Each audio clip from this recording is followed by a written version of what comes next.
this is the City Commission work session meeting for February the 25th at 4 o'clock, 2021. Roll call, please. Mayor Mitchell. Here. Mayor Pro Tem DePlantis. Here. Commissioner Moya. Here. Commissioner Gamera. Here. Commissioner Arias. Here. Okay, so we have some discussion items going on tonight, and we're glad to see some of the public here. We're glad they can listen in. And if, I don't know if we have anybody on go-to meeting or not, but if not, welcome, or if we do, welcome. So the first thing we're going to discuss is regarding the ordinances and zoning issues of Main Street, Chapter 7 Nuisance. And that is right there, our first one up. So we will let Ms. Connie take over discuss this. Sure. I had hoped that Rhea Cerna would be able to be here with us again tonight, but she was not. So she prepared the report for you that you have in your packet with the recommended changes. There's some recommended strategies. She does list out some of the different inconsistencies within the three ordinances, and then there's a couple of pages starting on the third page of the report that lists the side-by-side of each ordinance with the inconsistencies highlighted in yellow. Mm-hmm. Do you have questions regarding the report? We sent that out. You said that they consider the inconsistency? Yeah, Some of them, a lot of them are a difference in how they're addressed. Some say the city may remove, some say the city will remove. It's a lot of it is differences in the wording of how each one is listed. Some of them, like the dangerous buildings for an appeal, it says that if the city files a lien on the property, that a civil penalty may be filed when the appeal is pending. It's pending. Mm-hmm. While it is pending, yes. While the appeal is pending. And if they rule against the city, then we have to release it. Correct. I don't understand why we would even go that far until we have the accurate of it, so that might be something we might correct, because you put a cloud on that title. And that's the one on page 3, right? Yeah. That's what I thought. And then you have Okay. a lien from civil penalties may be filed while the appeal is. Mhm. Oh, yeah. So I think on page 4, one of the bigger things that you notice is that under penalties and violations for the nuisance ordinance and the dangerous building ordinance, it says the city may abate at the owner's expense for both of those. And then under the vacant building, it says the city manager may abate civil penalty if the owner obtains license or renews license within 30 days. So the vacant building ordinance is a lot more, I don't know if you say stringent, there's a lot more requirements. There's a lot more that's put on the city as far as enforcing that and maintaining a list of the properties. That was one of the recommendations that Rhea had suggested after reading through these three ordinances, was that if the city is going to keep and utilize the vacant building ordinance, that they should allocate staff time and resources to enforce that.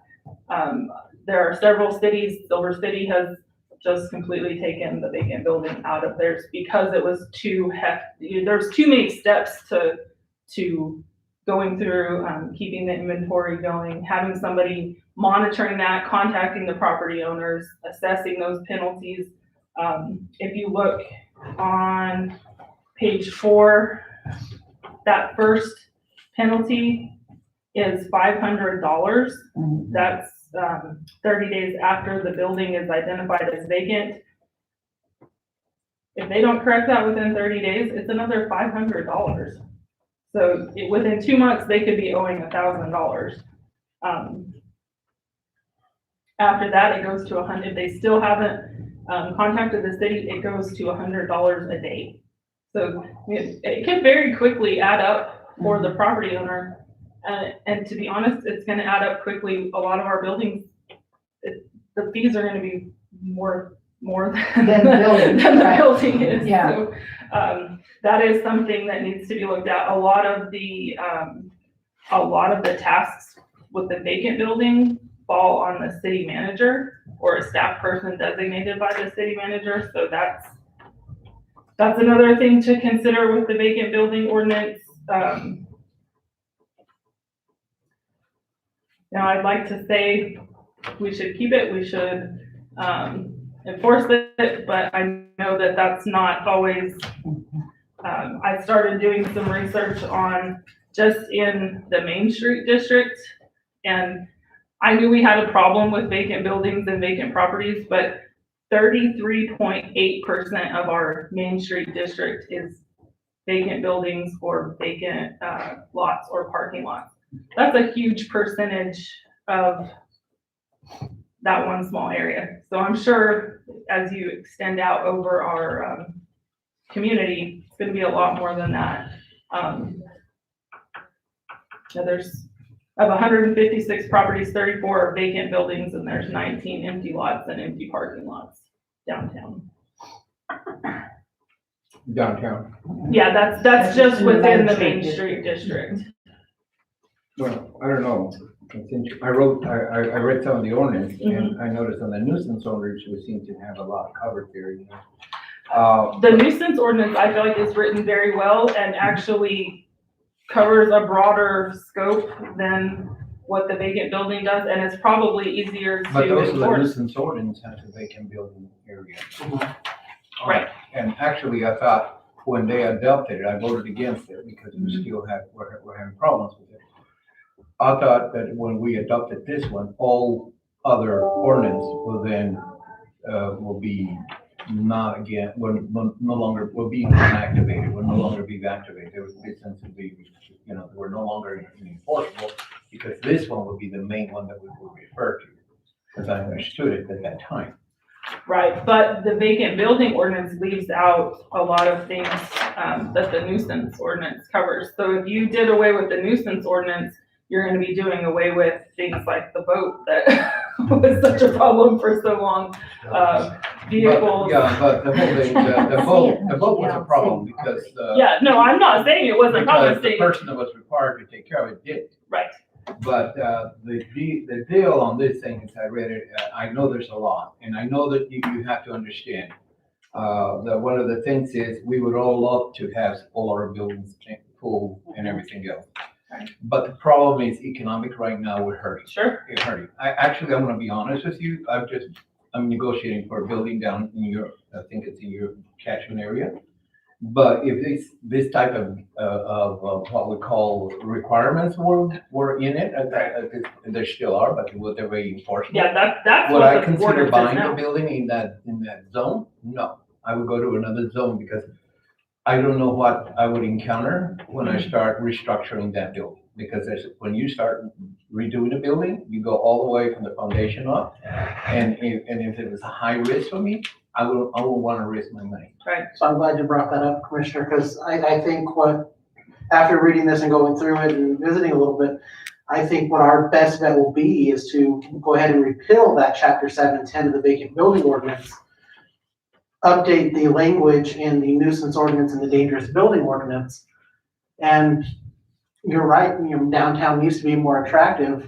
And I think, last time we had the discussion of the mixed use zoning, institute that down in our Main Street area as well, where it can be used as a mixed use. So I don't know what building you're looking at, but if it is a 2-story, being able to utilize that as retail space plus livable space makes that property more. Usually we don't buy a building unless we have a plan for it. Yeah, and I'm just saying, for a different investor, if they're looking at a building that's a 2-story, then they could utilize that for a mixed use of residential plus retail. Well, with the housing market the way it is, it's so hard because you can get a nice home with a lot more square footage than you get in a confined area upstairs. Yeah. And I think, like I said, a couple of buildings right here on Main Street has apartments upstairs. They haven't done much of it. Yeah, it's perfect. Well, they can't right now. I mean, they could fix them up, but right now, if they did that, our They couldn't zoning legally utilize ordinance says they can't use To it be honest for. with you, have we enforced the ordinance? No, we haven't. You know what I mean? Because actually, even the ordinance that we were battling with that lady over on the old Cooper house, if we had gone by that ordinance, she wouldn't have been able to live there either. You see what? So we're not enforcing because we don't have the personnel, we don't have the money. And the bottom line is, what made it so hard was every time we get somebody who wants to donate a building to the city runs away from it because we cannot afford to take on any more liability.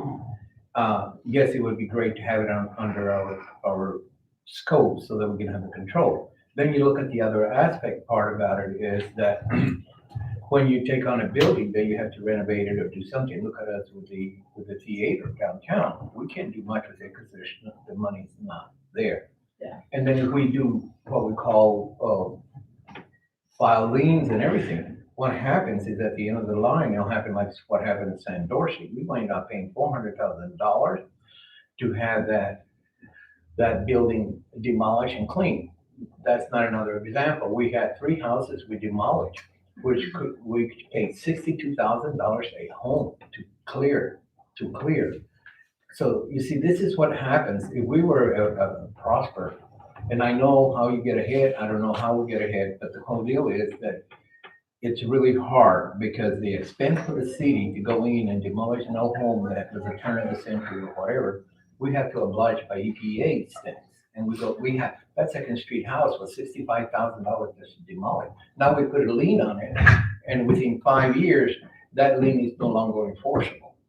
Sure. Can I share something with you? So you asked me to contact all of the property owners downtown. Mhm. We've had a hard time, there's several property owners that have not been taking care of their building. Mhm. I had one property owner who received the invitation to come to this meeting and talk about this, and he immediately this week began fixing up his building. Good.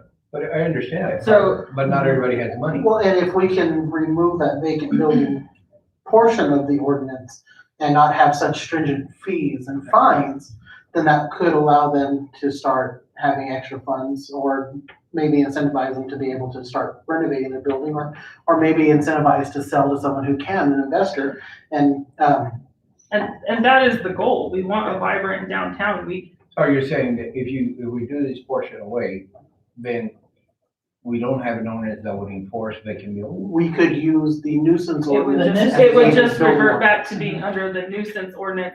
All of that fee structure would go away, and then code enforcement would enforce those types of things when buildings became dangerous, not, And it would go there to how wouldn't be you a thought it need was for a gonna registry. 5 years ago, 6 years ago, when we did this, be. Yes. I was under the impression that this or then all past ordinance that were in relation to this would be no longer enforceable. No, it was This would just be- added in addition to the other ordinances. So I think cleaning it up to what you had assumed at that time, I think that would probably be our best bet. Because that's what I understood. Of course, I voted against it because there were some errors in here that I didn't quite care for. But I don't mind doing away with the vacant building ordinance, you know what I mean? But, and begin enforcing, using code enforcement, that dangerous building and nuisance ordinance in terms, yeah. I think the problem is there's so much here that it's not enforceable at this point.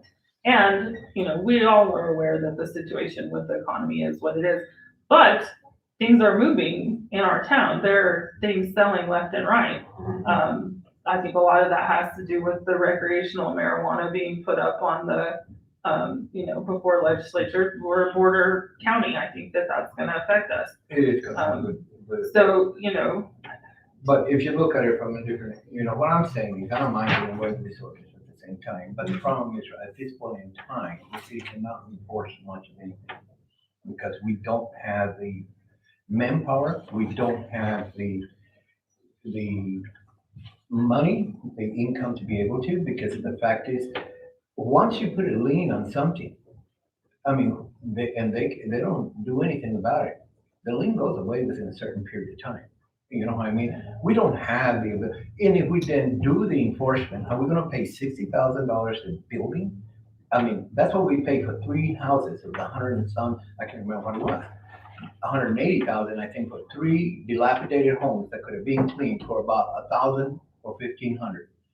But when we went the other way around with the requirements, it was 62,000 a building. I think a big part of enforcing this is communicating with the homeowners. Well, that's what With happened. New Mexico Main Street itself, we created an inventory tool that if the city wanted, they could use, to track those vacant buildings or the ones that have become dangerous. There are 4 that we've identified downtown that are And you've been are involved with dangerous. the one on Second and Main. How's that coming? very slowly. You see exactly what Very that's my slowly. point there.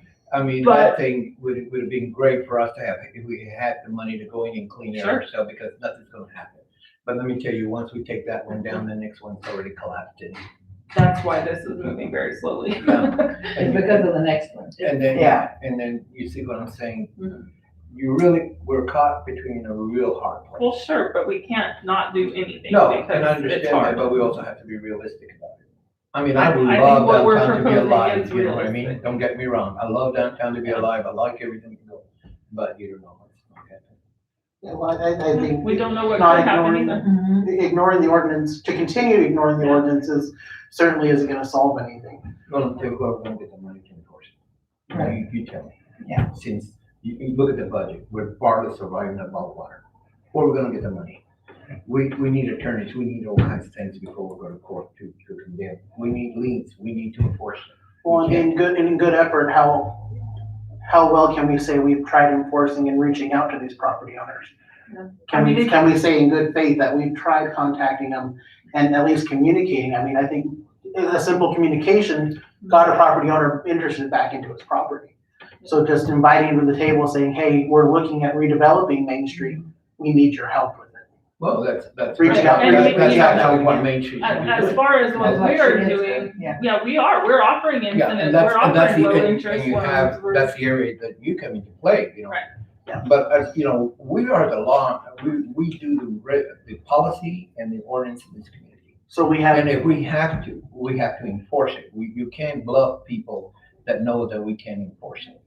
Exactly. So while she is going out and making the good faith effort to communicate with our property owners, we need to be able to back her up and say, hey, you're given the opportunity, you're given the assistance, you have the facade squad, you have several Low interest. low interest loans, you have the funding available to assist some of these people. But we need to be able to back her up and say, hey, you're given the chance, you need to follow the rules. We're the policy making Now we're board of following this the city. rules. Now how are we gonna enforce it? What are we gonna do? Are we gonna send a city crew up there to demolish it? Are we gonna send the contractor to go over there and demolish it? Or we're gonna, what are we gonna do? You see, that's what I'm saying. Because of the economic in our town. Well, sure, Anywhere else, it'd be great. but like we said, they're not all gonna start with an attorney or with the contractor. They're gonna start with communication. They're gonna start with, hey, are you aware your building has become a nuisance building according to this? You know, please let us know how you plan to remediate that. It's the opening of the conversation with that. Is it gonna be a struggle with some of them? Yes. Yes. Right. Should we stop trying? No. Well, let me tell you one thing. I bought 5 homes at one time that were meth houses, and I tried the city over and over to enforce it, to help keep it clean, to keep everything. Nothing happened. At the end, I couldn't keep things in the back of my truck. One of the neighbors had a restraining order against some of the people who lived in one of the rentals on half of that home. They could only go half of the street. They couldn't go the other half of the street because they did. At the end, you know what happened? Because I took an interest in the block, I had to buy it because the city couldn't even enforce it. That's how bad it is. That's how sad it is. I love to see Tucumcari grow. I want to see Tucumcari. I'm investing heavy in Tucumcari. Nothing, I'm only 3 blocks away from you. Yeah. You know what I mean? Mm-hmm. I want to see Tucumcari grow. It's all in my benefits. But my biggest problem is I also have to represent the people, and I have to be careful that we don't overcommit the city in a financial situation that we can enforce. Okay, so Mark, I want to turn to you. If we do away with this chapter 7 ordinance, do away with the whole thing and just rely on the nuisance ordinance, what is your thought on that? So I'll give you my opinion from the beginning. I think the intent of 7.10, the vacant buildings, was good intent. It was a form of giving us some kind of teeth to go after people. Like you said, depending how it's enforced on the nuisance ordinance, There's not a whole lot of teeth to scare anybody. I do think it's a bit excessive with the $500 penalty each month. We need something in the middle, I think, something that's enough teeth to hold people accountable, but at the same time where we're not relying on the city to foot the bill. I know Gallup goes with the clean and lean version of this. It's been successful for them, but thankfully they have a little bit more of a tax base and they're able to budget through their budget each year, a certain amount put towards that to clean up these properties. We're not lucky enough to be in that situation where we have the GRT to be able to do that. We need to be realistic. I think this could be enforced underneath the nuisance ordinance, but when we get to the point of where the city's having to abate and clean up the owner's expense, I believe Commissioner Moy is right. We'll never recoup those funds. And then the city's doing it now. We are 100% liable. Now we have to go back and do the lead testing. We have to do the asbestos testing. That's what's expensive. To abate that, we're talking tens of thousands of dollars. Before you get started. Before you get started. And then the next part is the actual demo and getting it off and cleaned up.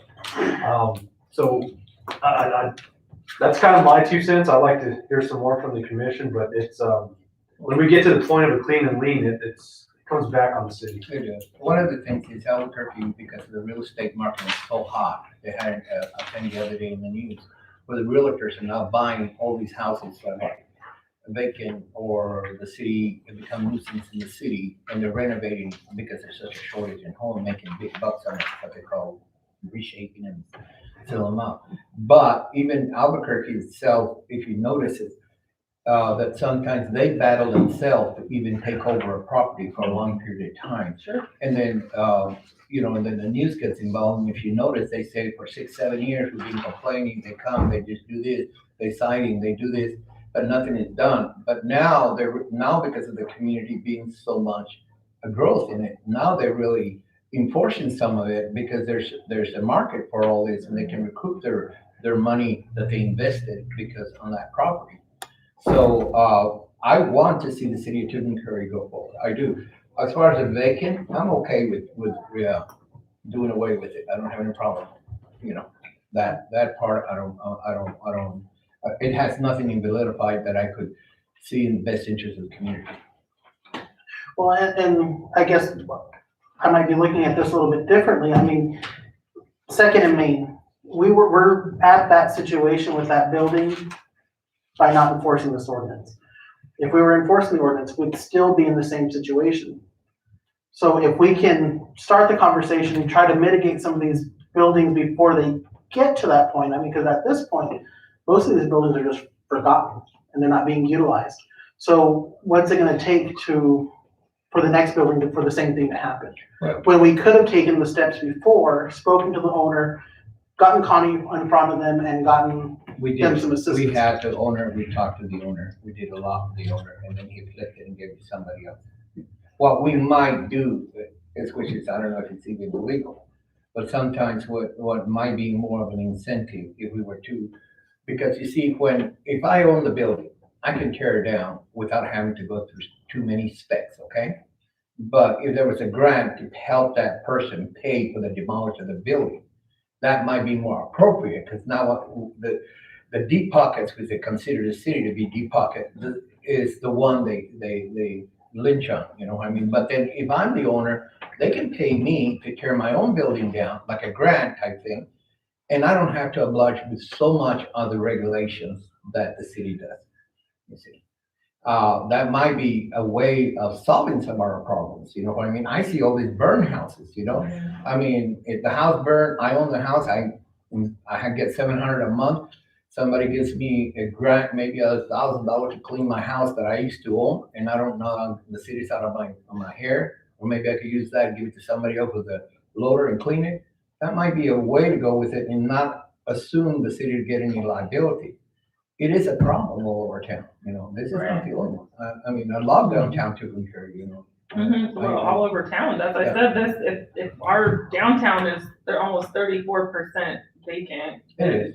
That's a pretty good representation of the whole town. And like you said, the burnout houses, it's a big problem here. But some sort of grant might be the property owners have a responsibility to take care of their property, and we can't we can't let them off the hook just because. Well, I understand that part, but the problem is if you got if you have social security, if you're, these houses are not up in the, on the area where a lot goes for $10,000. You can buy a lot for $500 in this Mhm. neighborhood. Right. And if you're on a fixed income, what are you gonna do? Let's say I inherited a home from my mom down from one of these areas, you know what I mean? Mhm. And I'm using it as a rental and it burns and I have a retirement only, the highest retirement, I think Social Security is about 1,800 or so a month. I don't know what it is, but it's more or less in that area. It's gonna cost me a lot of money. It's gonna take out of my income. But if we had some sort of grant, it'd be easier for the house to be demolished if I get an incentive to it. Well, But that's a for, wild for, thing. for The a city grant, certainly then you could have to find afford the somebody who grant. can.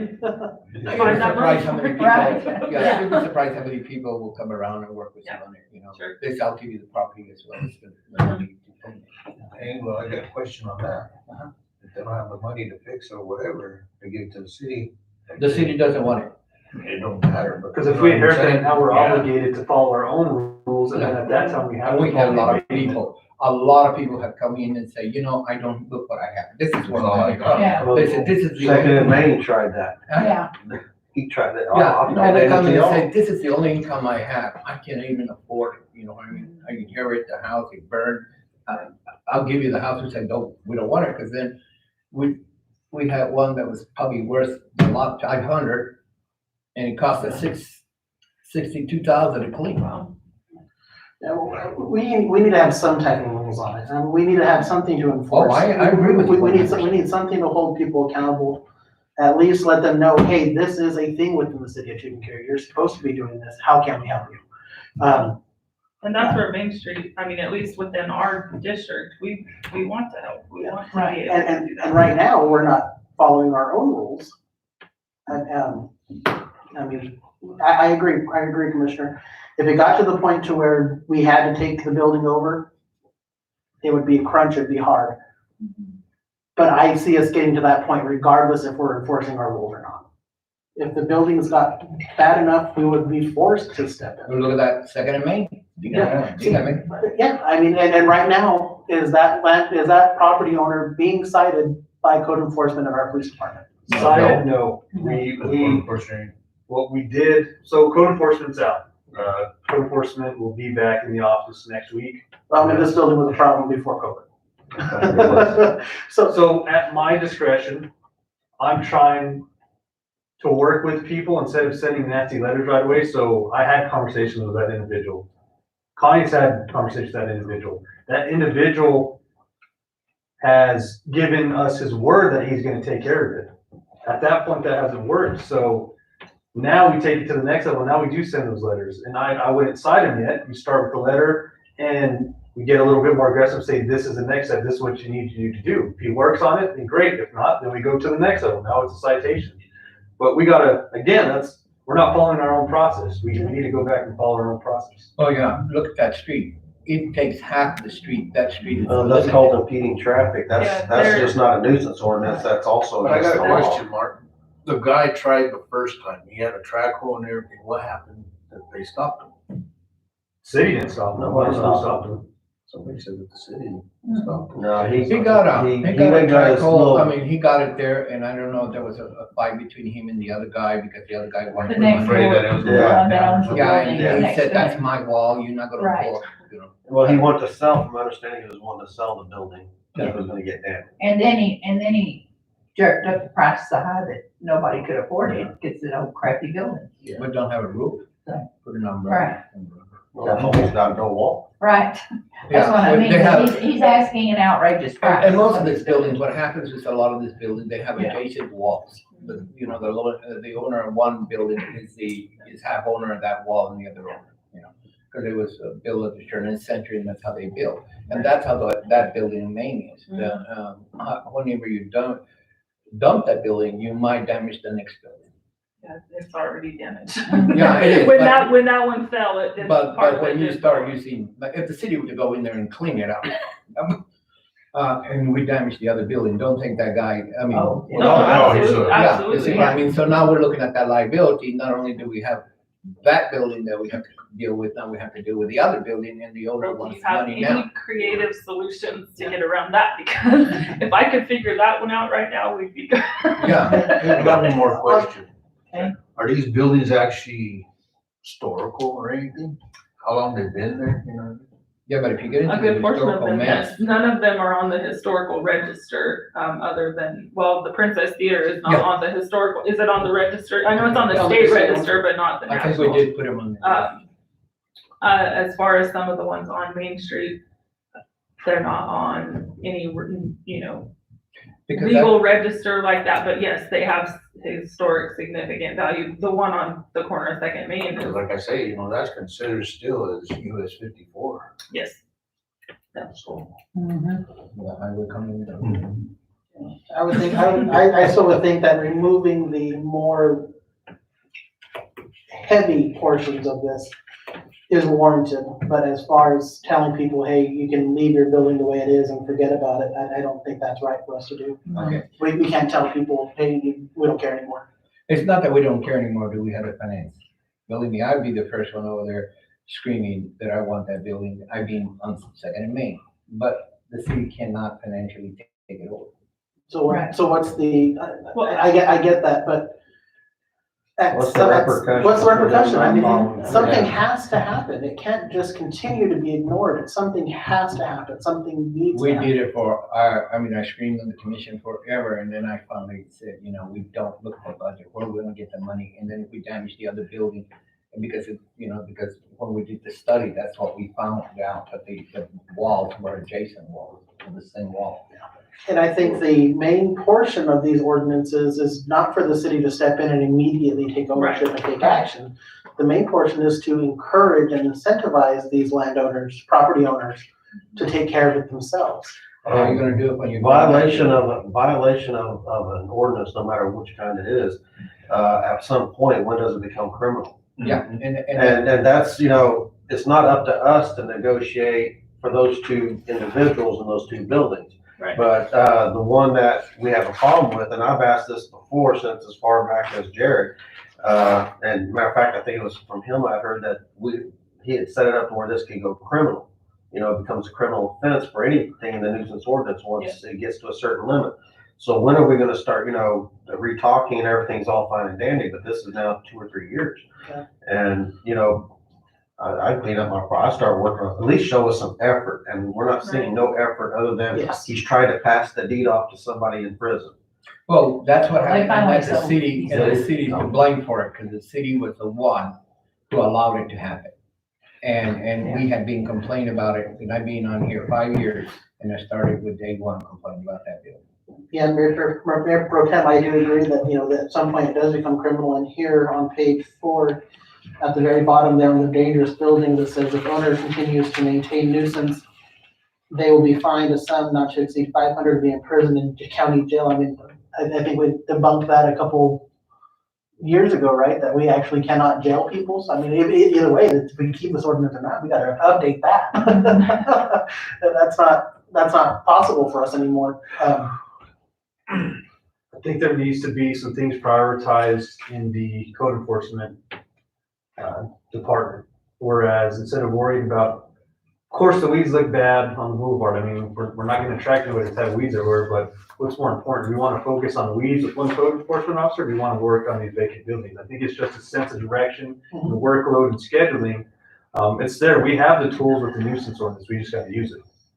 No, I know it's there, but the money's not. There's a difference. No, I agree. Once it gets to the abatement, then that's where we have it. We can't afford that. We can't afford I to do mean, that. just look at the relapse. If the city goes in to take it down, we're looking at $300,000. Right. Yeah, it's got asbestos. As- Yeah, that's what I mean. We have to take it all the way, and don't think those contractors don't look at that bottom line and say, they got a deep pocket, they're gonna pay me all these things. And they're gonna have. And then you have to connect it to a business that's functioning. Mhm. And so, you see, this is what the problem, it is not that the city does not want to go in and just do what we have to do. I would love that, don't get me wrong, but at the same time, I also have to think that the city has to remain solvent, and we cannot go into a deficit because we're not allowed by the state of New Mexico. I would hope and I would believe that once this commission and the city administration shows an interest in just redeveloping downtown and Main Street, the Main Street district, either by enforcing and reorganizing this ordinance or instituting the mixed use, zoning, that it would spark a new interest with these current property owners, that it would spark interest with any developer who might be coming in. And we have to show that we're looking at the area as an opportunity. And we need to have a point of civic pride, and historically in many towns our size, and Main Street's it. Okay. Well, Commissioner, I guess let me ask you a question. Are you suggesting that maybe we need to tax the people in Tucumcari carry more so that we can take care of our empty building? How are we gonna come up with the money? No, sir, I never said that. No, but I'm saying, So, how are we gonna come up with the but money? Commissioner, you were so willing to tout out that, oh, people can find grants, people can find grants. No, I didn't say people cannot, I said we should be able to give grants for them to help, Okay, to so, get around the so- legal aspect. so then let's quit thinking of it as of, okay, well, we can't do it, therefore let's quit having a conversation. Let's continue that conversation, let's build on. I wanna move forward, you wanna move forward with grants. Let's find a way to make those two ideas work. But it's really, yeah, but that's not the biggest problem. The biggest problem comes into the legal aspect part about it. And that's when you get into difficulties for the owners.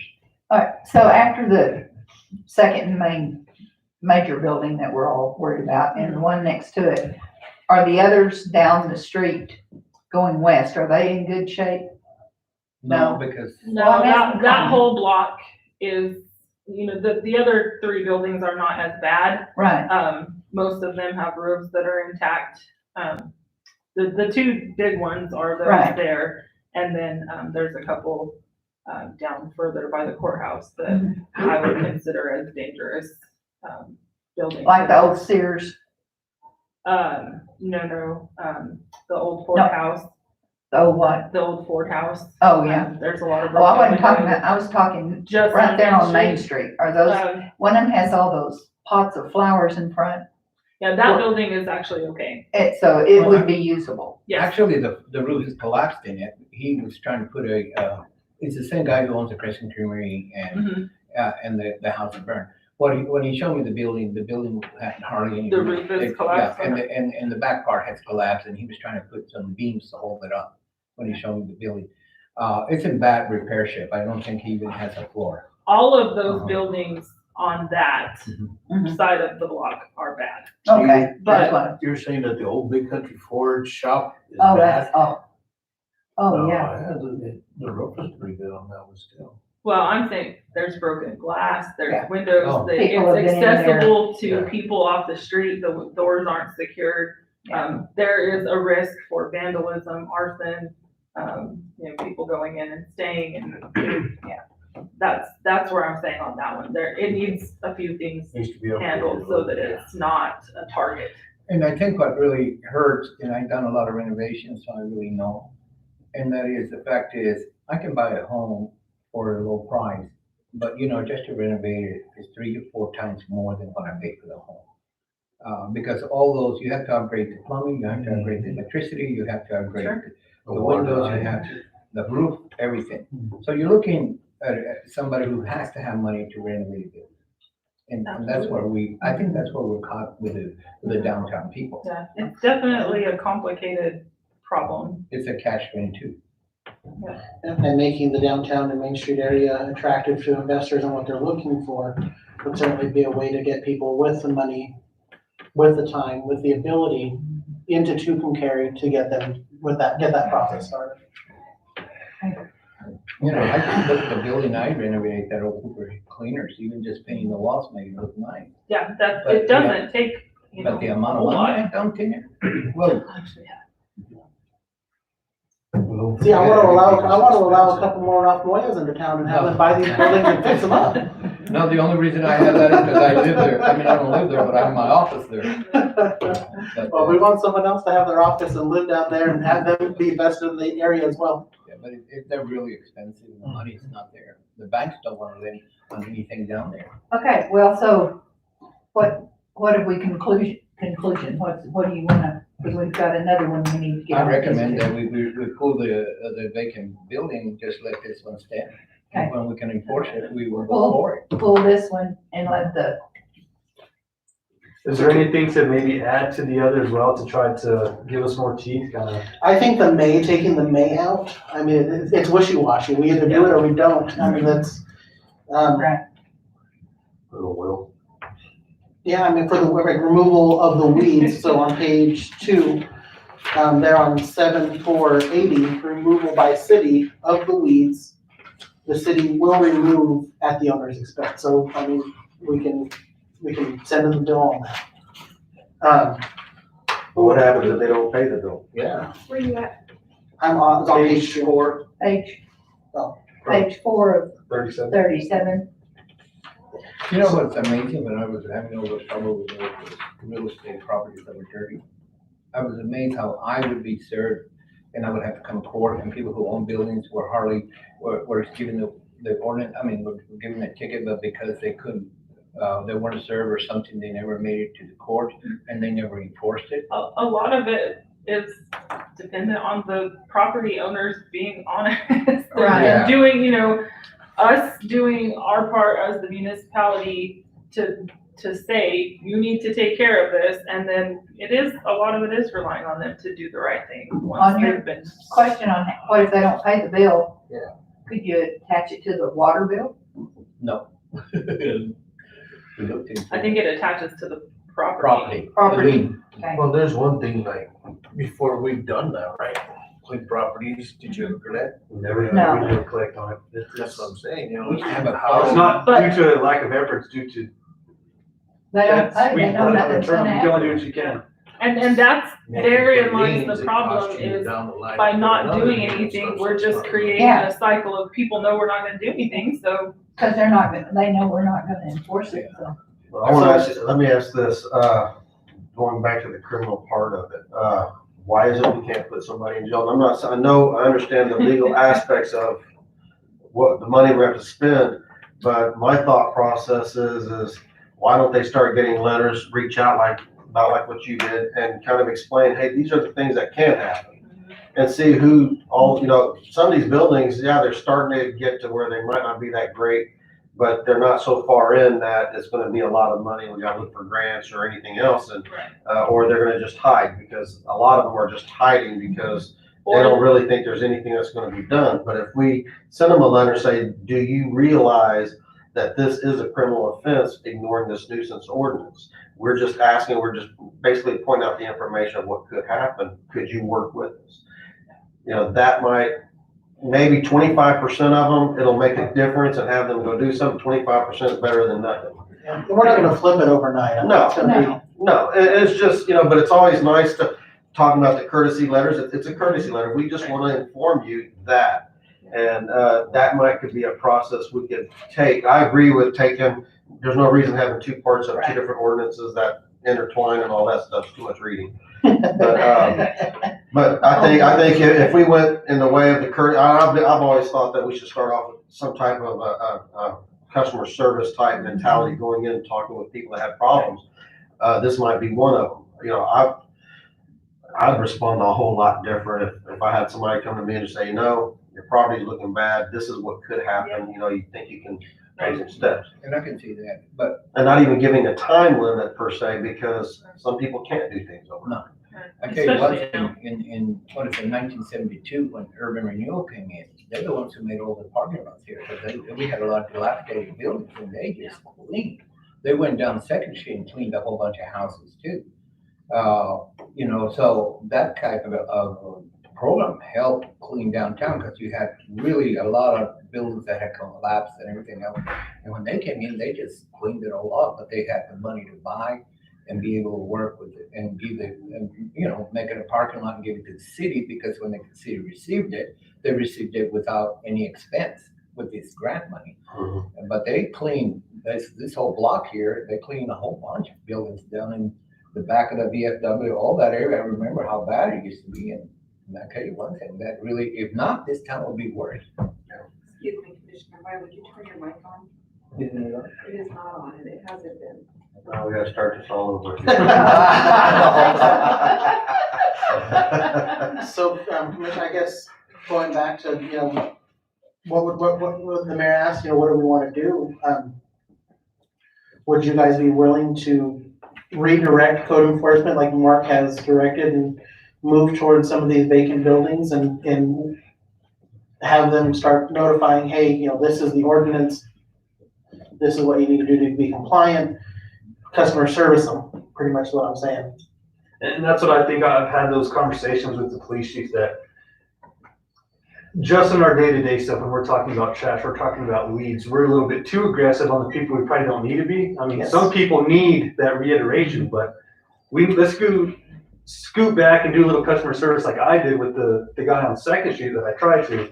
And let's have a conversation first, or a nice letter, say, hey, look, this is the issue. Can you please correct it? And if it doesn't happen, then you follow up. But the people I think we really need to be enforcing right now are these vacant buildings. And I agree that the focus is Main Street right now, and everybody knows about Second and Main.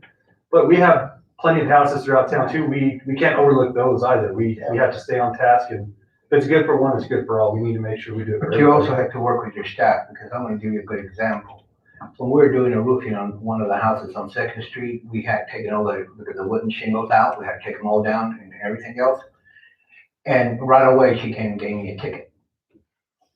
And when it's under construction, you shouldn't be giving tickets. We were doing, one of the cellars that we were filling in with dirt. We brought dirt from the ranch, piled it up on the lot. We got a notice to clean it. So you need to work with your code enforcers and understand that when something's under construction, they need to work with that person and not go after them. These were the cases I was bringing before the municipality courts. And this is one of the cases where the chief of police went and told the lady to go over and do it. Well, I think that's where we could be open with the communication between community development and code enforcement as well, is that if someone's pulling some construction permits, that all goes through community development, they're aware of it. They communicate and say, hey, look, maybe we give these people a certain amount of time to do what they have to, but at the end of the day, they still have that 15, 30 day, however long it's gonna take to go back, and they still have to clean it too. Well, and that wasn't the problem of cleaning. The problem is still under construction. If it's under construction, it's under construction. And this is where I found out who had told her, because we were in court and she had to tell the judge. And I go, why? I said, you knew we were still working on it. And that's where we're gonna have to work too. We have to work with people who are trying to renovate their buildings and not attack them. I agree. And this commission has to make sure that happens and not allow it to go crazy. Because I have been a victim of it. I've been a victim of it. Communication is always. Yeah, the I first. agree wholeheartedly. Mayor, I just have one other thing on the mixed use zoning. Okay, Rhea did want me to let you guys know that she is preparing a report. At this point, the mixed use zoning is just the concept. There are things that have to be talked about among the commission. There's some work that has to be done. But she is preparing a report that will include an assessment of the benefits of the mixed use zoning within the Main Street District, the challenges for adopting a code, feedback from the planning department, and then the next steps to creating the code and a map to get it adopted. She will be here at the end of April for a site visit for some other stuff that we're working on. And so she'll be ready to prepare that then, or present that. And she will meet the planning department during that time Sounds too. good. okay. Yeah. All right, thank you. Okay. Are we all in agreement on doing away with the, Vacant building, doing away with whatever that it's one called, and then- 7-something. 710. Yeah, 710, and then getting together with code enforcement and let Mark work with that. And I do have that Yes. inventory tool, if that will be helpful Okay. for the code enforcement to use that to keep track of the ones that are a problem. I'm happy to share that. Good. I'm gonna be using that within the Main Street District, because we do have letters we're sending out on behalf of Main Street that talks about, the complaints we're receiving about some of the buildings, and then the programs that we have to offer. Okay. Okay, thank you, All right, Connie, thank we you. appreciate it. Okay, next, we're gonna get on to the, Real quick, Mayor, if I may. So do you want to try to get that on the next meeting to start the process to repeal that section there? yes, Yes. because we can't vote on it tonight, we just talked about it, so we gotta get it on the next one. And to do that, we'll have to go through the whole process. There's an amendment to the ordinance, which means we'll have to have the first readings, publication, second reading, so on. The sooner the better. Yep, next is the cemetery ordinance. Camacho there, he was here. Well, I think he left. Luciano's here. Yeah, He's the Luciano's here too. cemetery supervisor, so I've asked him to come over today. So I guess I'll kind of kick it off. We started with this discussion quite some time ago, around the same time. I What think page that starts on? it was, find it. Present, and then also, Tomasa provided these handouts where it's actually highlighted. Picture copy? Page I think you did. 24, is that what it is? No, So it explains it there on ordinance yeah, 11.12.17. page 22. Page 22 is where it starts. And there's been some concern about replanting trees right now. Obviously, the ordinance states that it's not allowed to plant or remove any tree, shrub, flower, or other decorative plant in said cemetery, contrary to the rules and regulations therefore established by this chapter. And I think where we run into some concerns is as we start to plant new trees, whatever's there is grandfathered in. It's been there since the beginning of time. People buy new plots. The people that own the adjacent plot aren't always associated with that family, the ones that own the one next to it.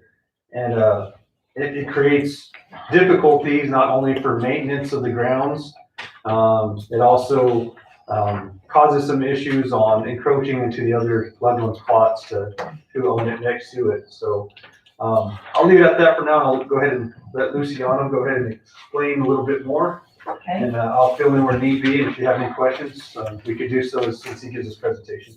all right. All right, so, we've got a little packet here for you guys.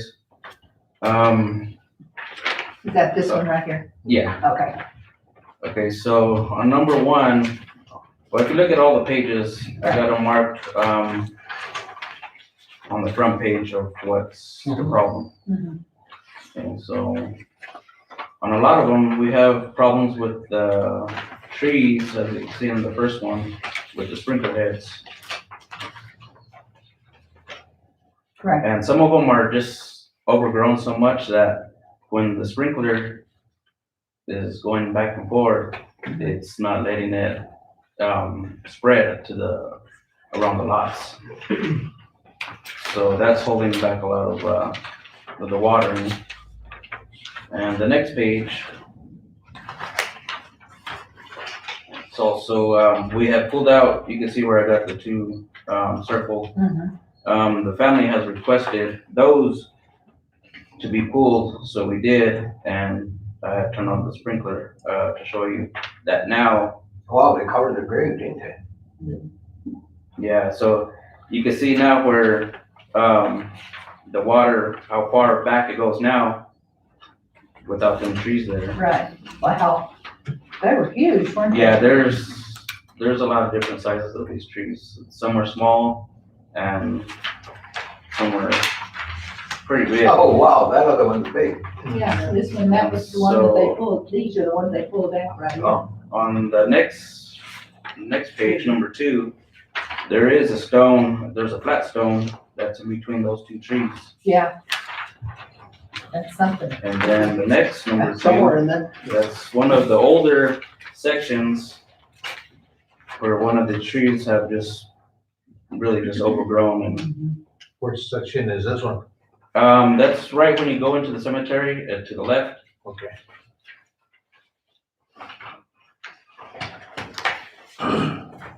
And then I'm not sure, but I have to check on where that very big tree is. There could possibly be an empty lot there where someone needs to probably be buried. Where? Where the very big tree is. Is it number 2? Yeah, the number 2. Oh, yeah. The second. Yeah, number so. Yeah. So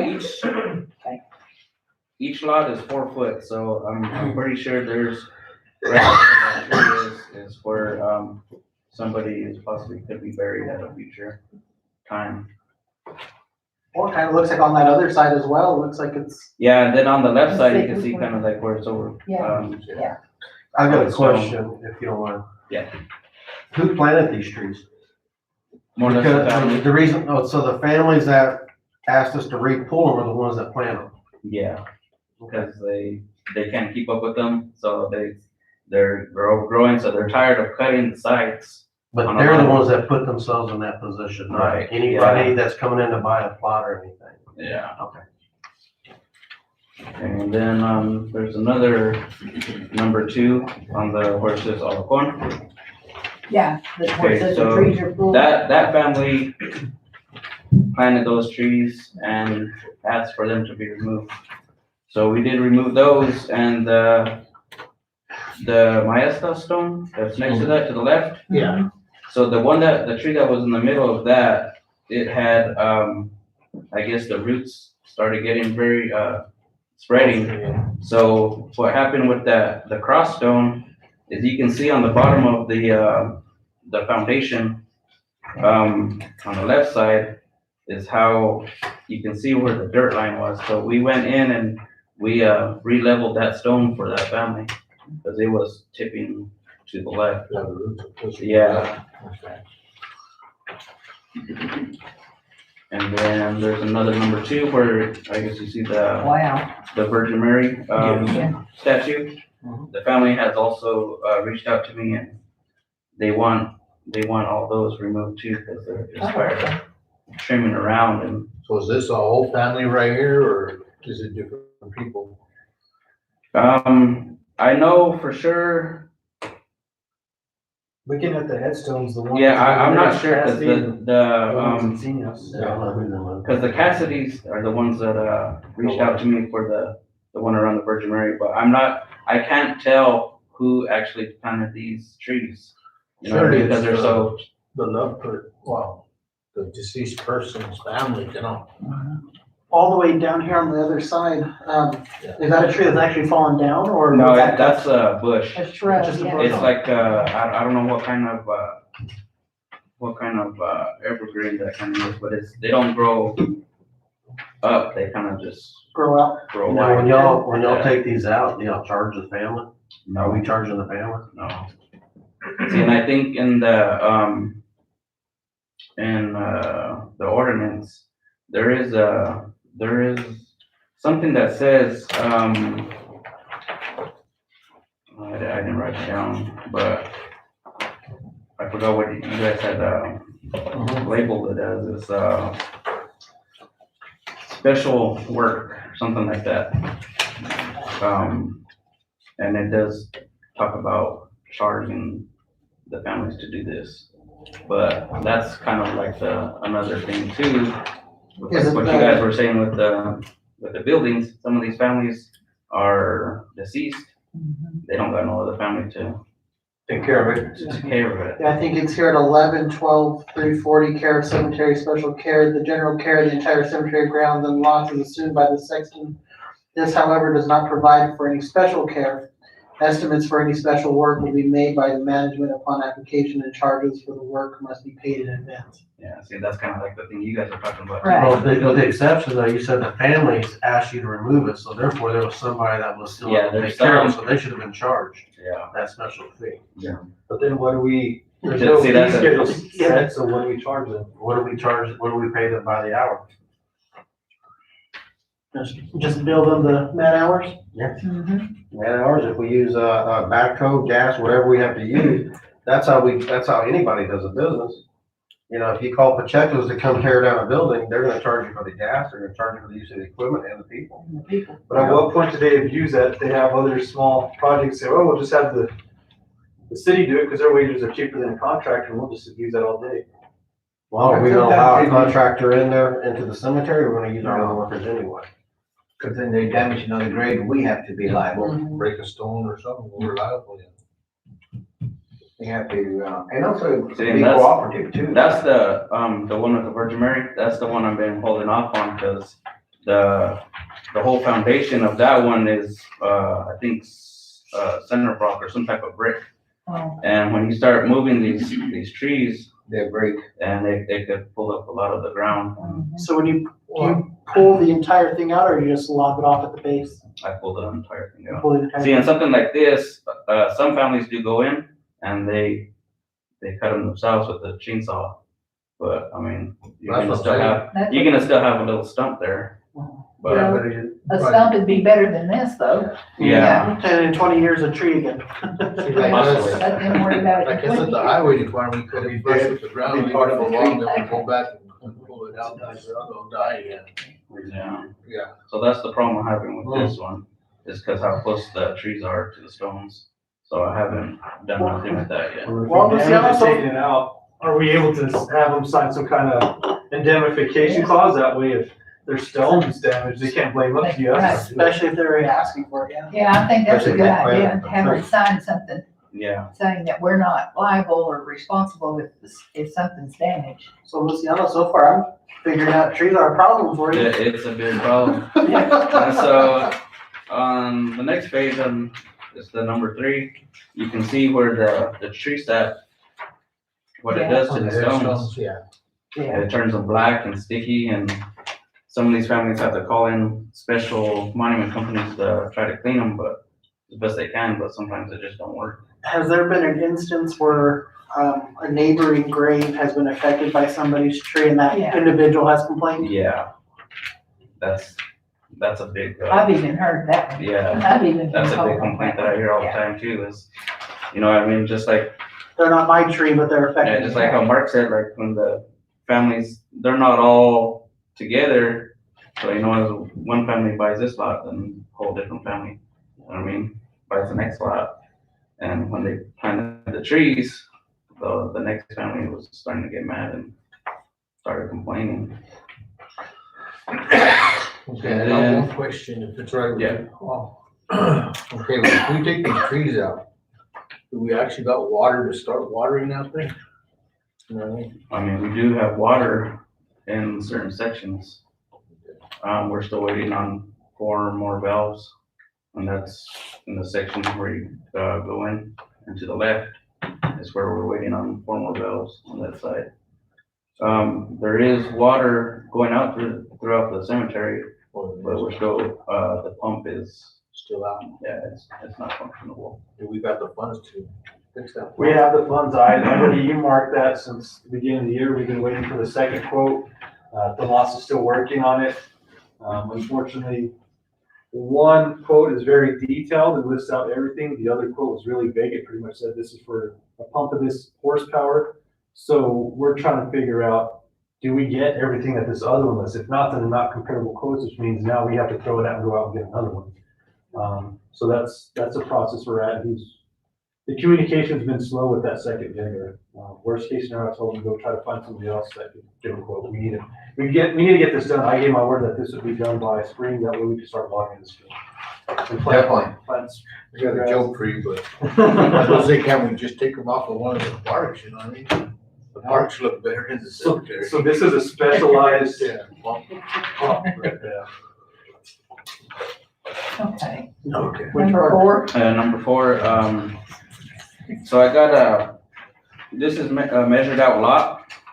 So, Yeah. measure in the ground? Yeah, so you can see the flags right there, the pink flags. Mhm. That's a 4-foot lot right there, and the stone that's to the right of that family member planted that tree.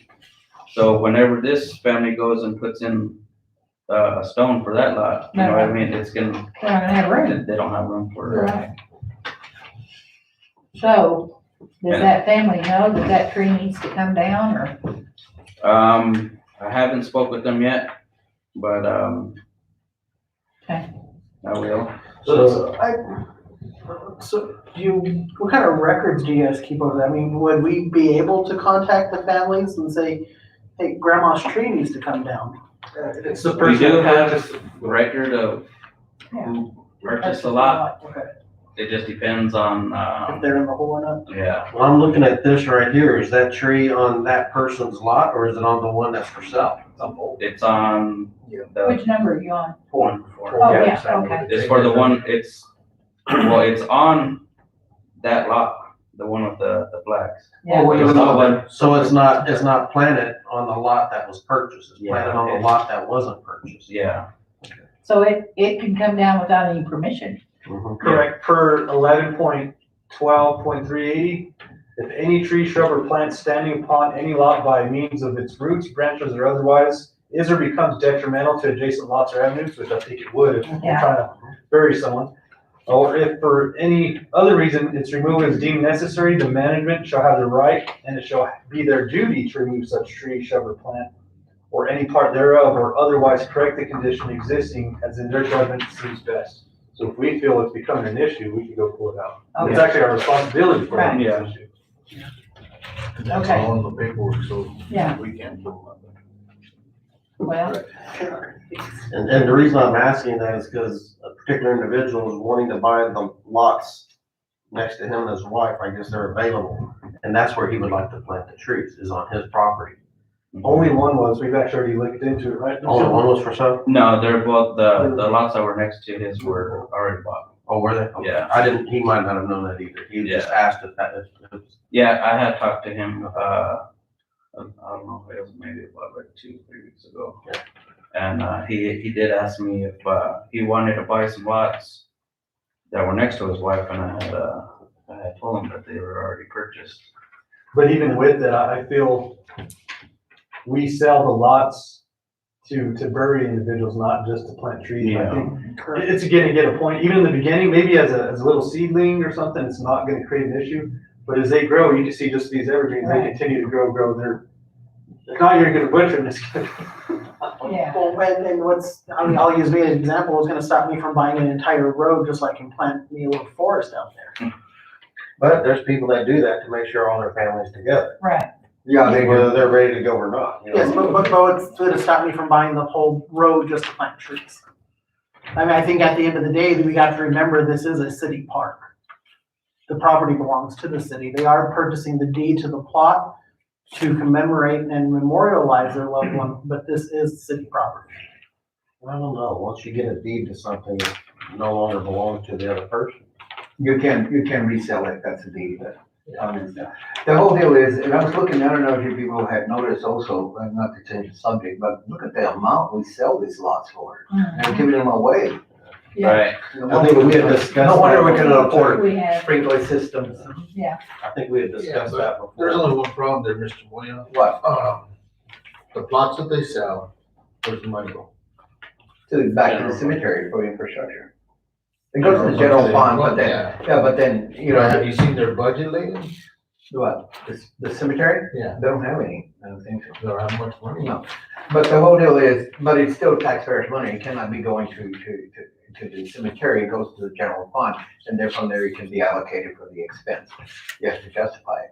But at the same time, just the price alone is really, I mean, Next to nothing. most of them are going for $800, $900 in other similar communities or smaller communities. And I'm not trying to say go up high on it, but this probably rates were set back in the 60s and 70s. Looks like they're updated in 2011 according to their. Yeah, it Really? went up $50, it was 300, and then went to 350. They went to $50. Yeah. Have you, Luciano, can I ask you a question?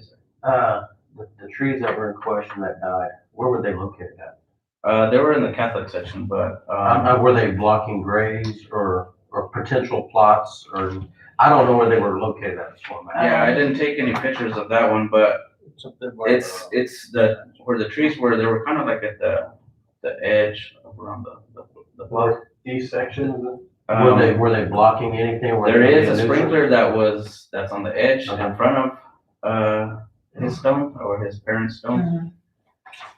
But the trees that he had, they were I guess the pine, yeah, so they weren't really too big like these ones were, they would block a whole lot of water. I mean, they would block a little bit of water. Plant. Right. Yeah, but, it's a pinion. yeah, I mean, it's still gonna block some water. well, I mean, the space between these headstones isn't much at all, so I can't see any tree Yeah. staying confined to Yeah, that 'cause small of a each- section. Each lot is 4 foot, so I mean, it goes, But these Back to weren't, back. with the exception of the sprinkler, was not blocking any lots or anything. That, any chance for somebody behind a plot and they were gonna be in the way or anything? on which one's the The ones that one, got damaged? the trees that he had, Aragon's. Mr. Aragon's trees, that the beetle got a hold of. There was a lot that was, to the right. No one was buried there yet, but if they. But there was a lot there. Yeah,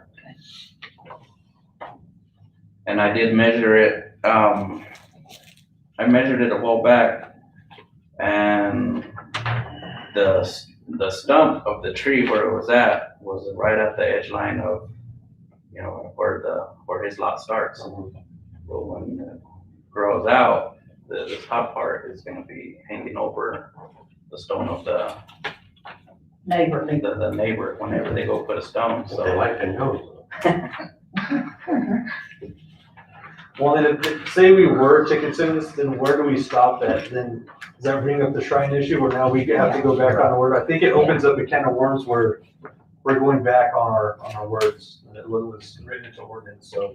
I feel for him. I know, I want to be able to say yes to him because I know what it means to have, Oh, yeah, Your I loved mean, one. everybody would I know, want but- a tree next to their. like you say, where do we Loved ones. stop? If Yeah. we give him permission and somebody comes and says, well, they cut down my tree because it was too big, so can I plant another one? You're right, and that goes, And then there of you all the go. hard work we've done Yeah. trying to get in these. So I don't know, you know, Could there be the compromise? I mean, these trees make great windbreaks. I mean, is there the compromise of placing, you know, we set the standard of what tree can be purchased.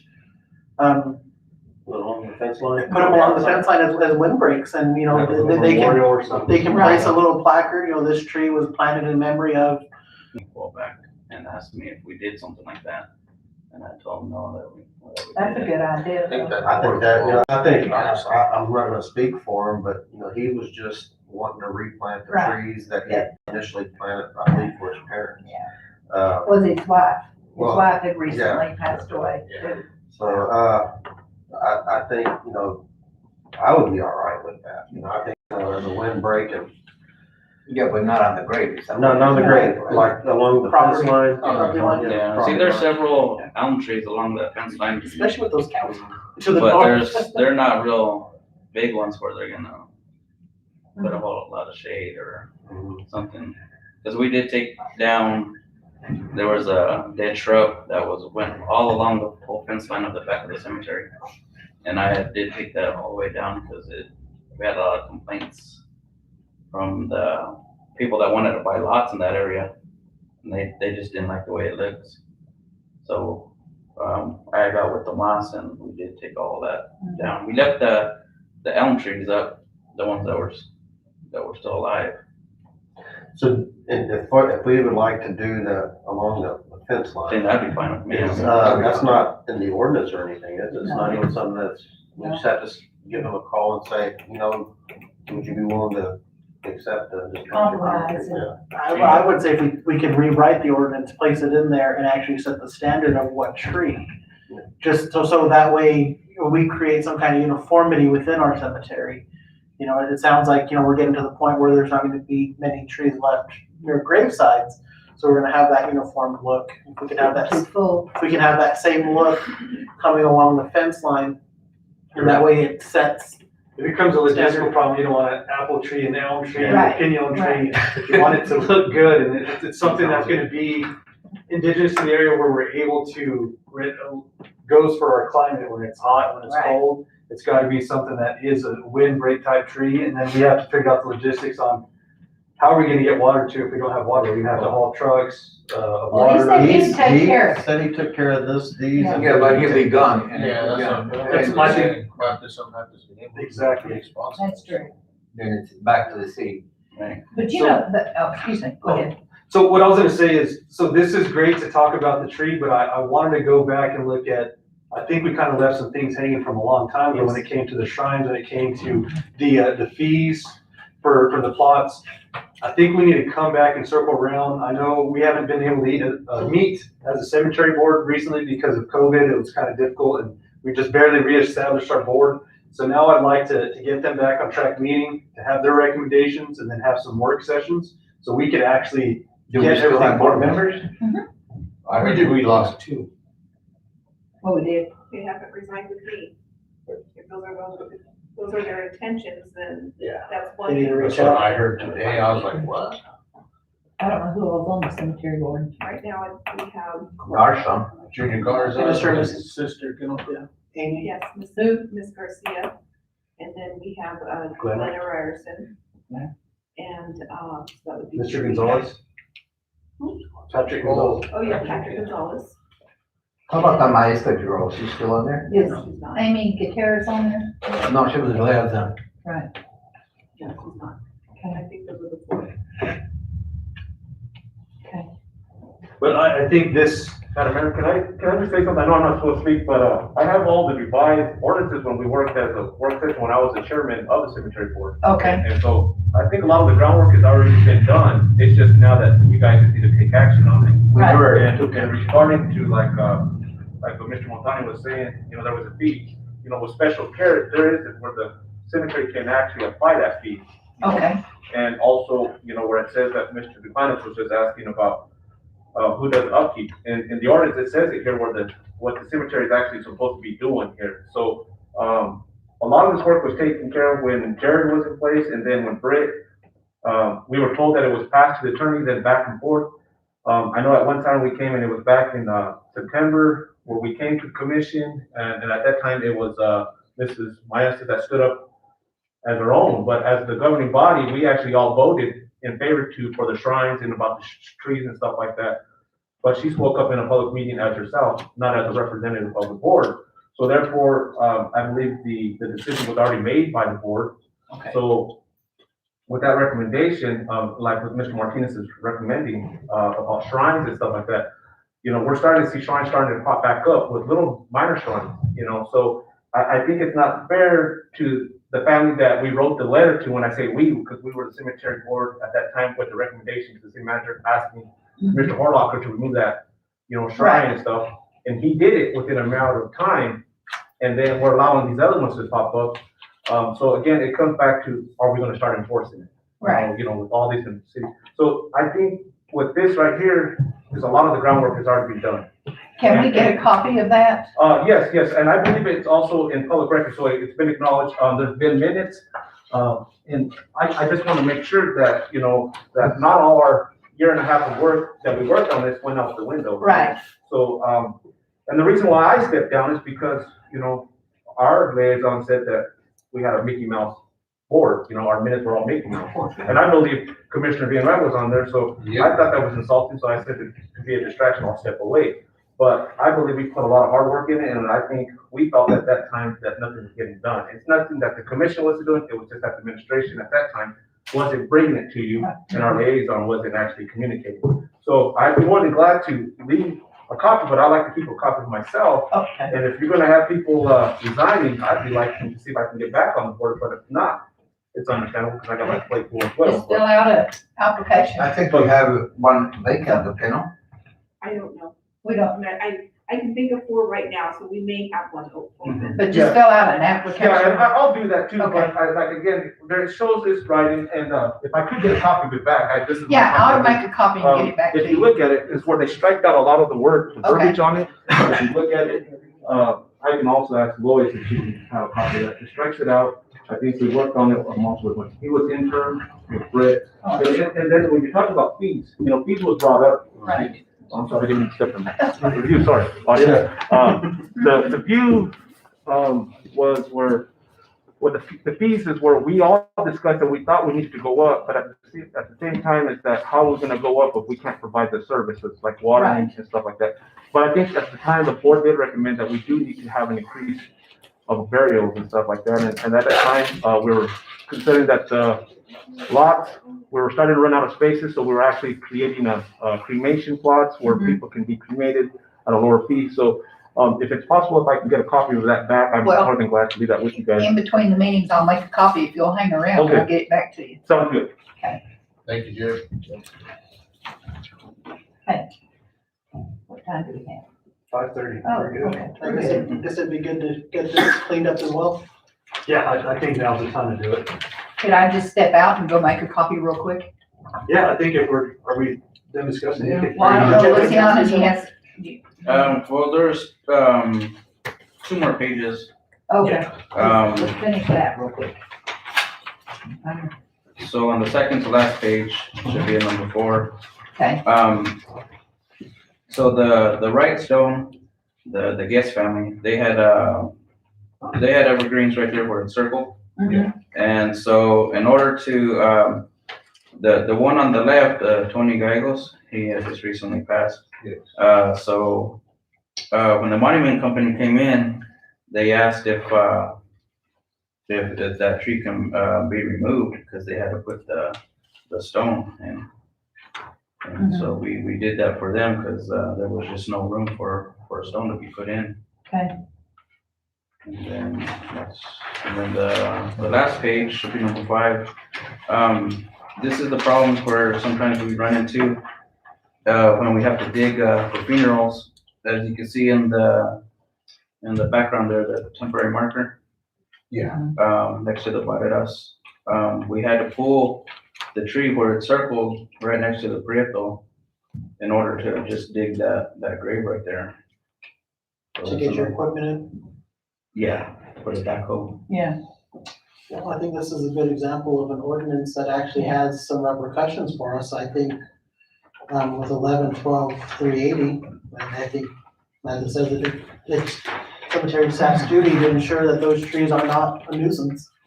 If they're becoming one, then let's get them removed. So I guess to kind of conclude this and wrap this up, I interpreted with conversations with Tomas and Luciano that cemetery staff does not believe it's in the best interest to amend this ordinance to allow planting trees, correct? Yeah. And me as a city manager and overseeing them, I agree with them. I support them 100%. I think it's not in the best interest of the city. It poses many issues as expressed in this presentation. And I think the ordinance in regards to that portion is set the way it should be, in my opinion. There needs to be work on other section of it, but in regards to the trees, I think we got that one right. I agree. But are we gonna look into maybe doing something where they could plant by the wall and have a memorial plaque or something? You know, they do that out at the hospital. Yeah. They have a little plaque there where they can plant a rose bush. Well, I think that would be something for the board to discuss and recommend to the commission that we have. Right, I think it's only So- right that we acknowledge Get it. there. yeah. Well, that might Because be. they might have other ideas, they might So who was think. our liaison to the cemetery board? That was, were you? Well, can you make that? Ask them if they would go with that, and I'll go make copies of this here in just a minute. Be a nice project for the founder. I mean, maybe they Yeah, can use some they- hours to That's a make good plans idea. Yeah. and utilize source resources. Mhm. I think you recall the dysfunctional board, Mr. Lopez, Yes, that's what it was. not the Mickey Mouse board. Well- Mickey Mouse or Edwards. That's I'll say that's That's a white quote. And I do have a logbook of all the blocks that I took out, the trees. And Okay. there is over 200 Wow. evergreens that we Really? pulled, yeah. Oh, I thought they died, because you're going to be seeing less and less of the greenish when I go through there. Well, that's just from 20. And some were dried up and, you know what I mean, some died, some Just just, since when? this is all 2015. 2015. Wow. Have any of these A little evergreens, after I started, yeah. have any of these evergreens gotten brittle enough to where they've fallen and caused damage to the headstones? No, just, the only problems we had is the elms with the high winds. Okay. And luckily, with the ones that had fell, none of them had hit any stones, so. I got a question about that. What would we do about the elm trees that are dead, the stumps that are sticking out? You want firewood?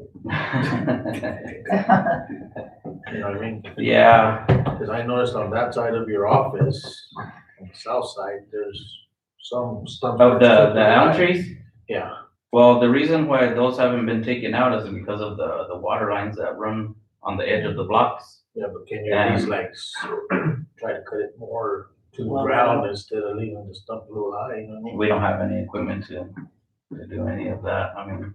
We could put decorations on Yeah. I maybe a love place that. to sit. stuff. I find planters. I like- Yeah, cause some of those stumps are, Pretty well. some are almost, you know what I mean, about half of that dead or so. All right, anything else? No. Okay, then we adjourn. We're adjourned till 6 o'clock, yes. Let me go make some copies of. Thank you, Luciano. All right, You guys keep up the good work. Thank you, Thank you. Luciana.